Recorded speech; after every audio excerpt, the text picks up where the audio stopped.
Olá pessoal, tudo bem? Como é que estão?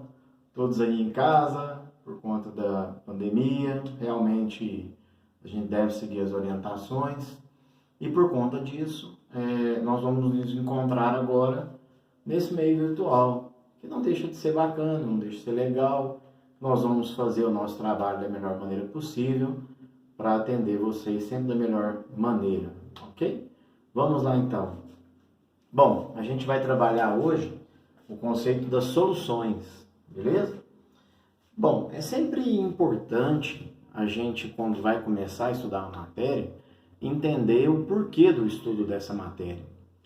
E o conteúdo de soluções é um conteúdo extremamente importante no nosso cotidiano. Nós utilizamos muitas soluções, nós utilizamos, grande parte do que a gente usa no dia a dia são soluções. Então, por isso é tão importante a gente estudar esse conteúdo e entender bem do que se trata.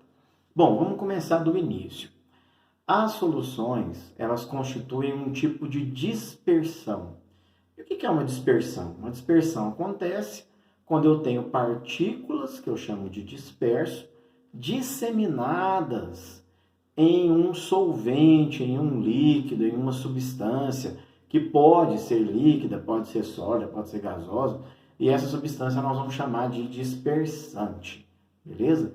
Então, o mais importante é o disperso, que se encontra disseminado, e o dispersante, que é o cara que efetua essa disseminação, beleza? Tranquilinho? Bom, as dispersões elas são divididas de acordo com o tamanho das partículas do disperso. Então, quando nós temos tamanho de partícula disperso bem pequeno, nós temos soluções.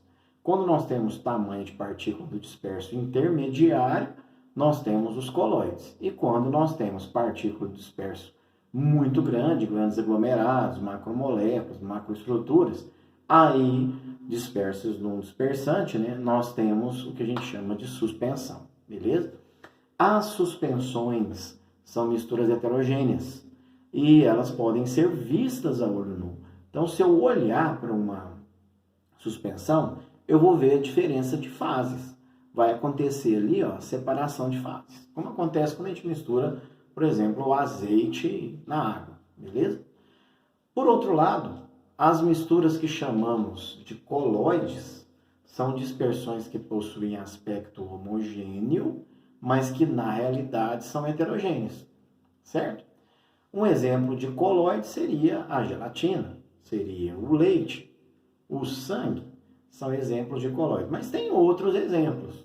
Por exemplo, a neblina é um colóide, E esses colóides são classificados de maneira diferente, em emulsões, em géis, em aerosóis, beleza? Muito interessante o estudo dos colóides. Hoje nós vamos estudar a principal ou o principal tipo de dispersão, ok? Que são as soluções. Bom, então vamos lá. O que se trata uma solução? São misturas homogêneas, puramente homogêneas, onde eu chamo o disperso de soluto e chamo o dispersante de solvente. Então, disperso é o soluto, dispersante é o solvente, ok? Ficou tranquilo? Ótimo. As partículas do disperso, elas têm tamanhos inferiores a 1 nanômetro. Lembrando que 1 nanômetro é 10 a menos 9 do metro, que é a medida padrão que a gente utiliza, certo? Então, são partículas muito pequenas.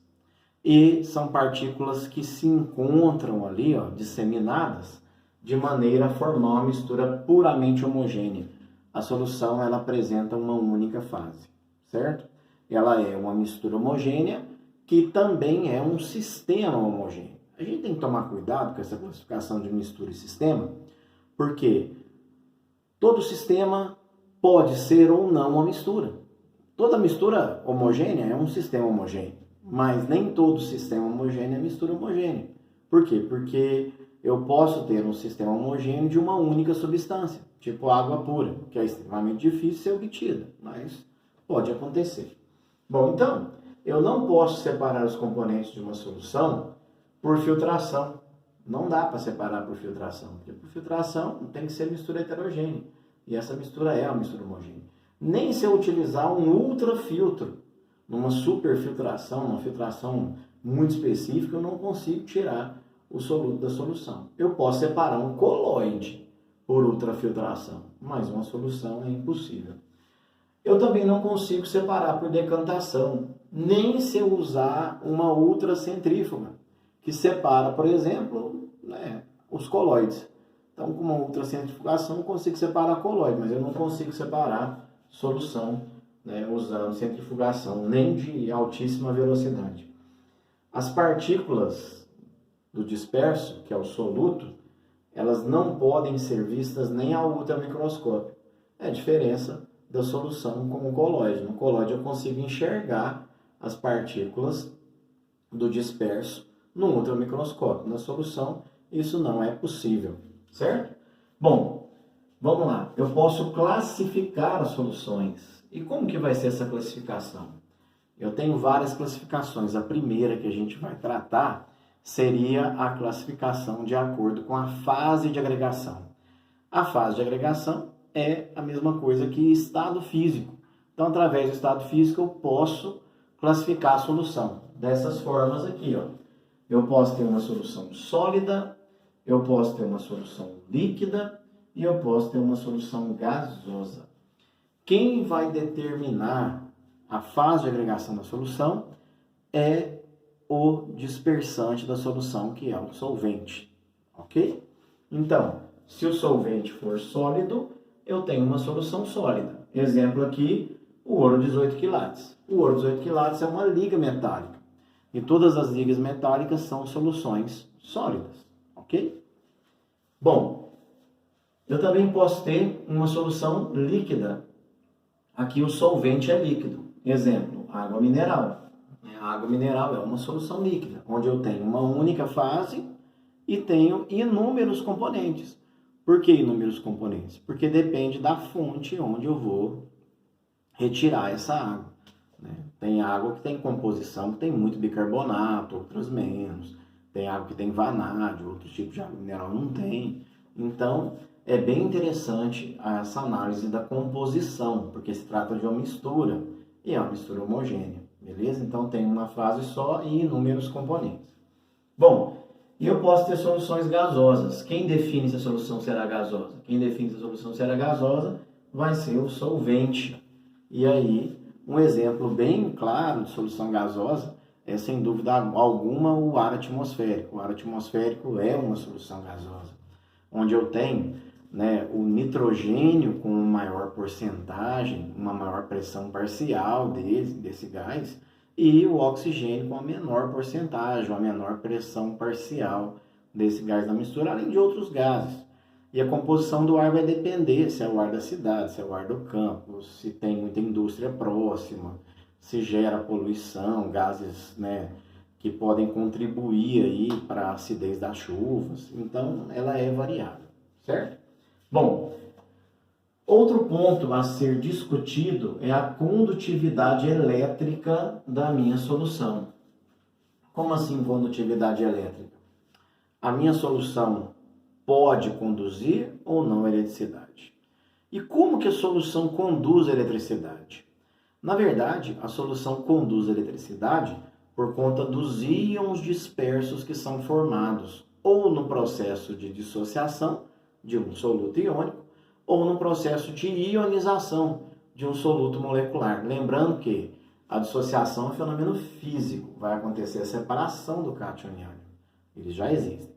Na ionização, processo químico, o soluto vai reagir com a água, produzindo íons. Ok? Certinho? Então, o que acontece aqui? Aqui eu preciso ter íon para que ocorra a condutividade elétrica. A condutividade elétrica ela vai acontecer principalmente por conta da eletrólise aquosa. Então, nós vamos ter duas espécies aqui, ó. A gente vai ter uma espécie positiva aqui, ó, ácido sulfúrico líquido. Coloquei o ácido sulfúrico na água, eu vou ter 2H aquoso, mais SO4, 2 menos aquoso. Então, tem um cátion e tem um ânion, ok? Esse cátion, ele vai migrar para o polo negativo da eletrólise, onde vai acontecer a redução dele. O polo negativo da eletrólise se chama cátodo, depois a gente vai estudar isso lá na eletroquímica. E o SO4 2-, né, ele vai competir com outro ânion lá para poder fazer a descarga no polo positivo. Nesse caso aí vai ser o ânion, ok? Mas depois nós vamos ver isso lá na eletroquímica.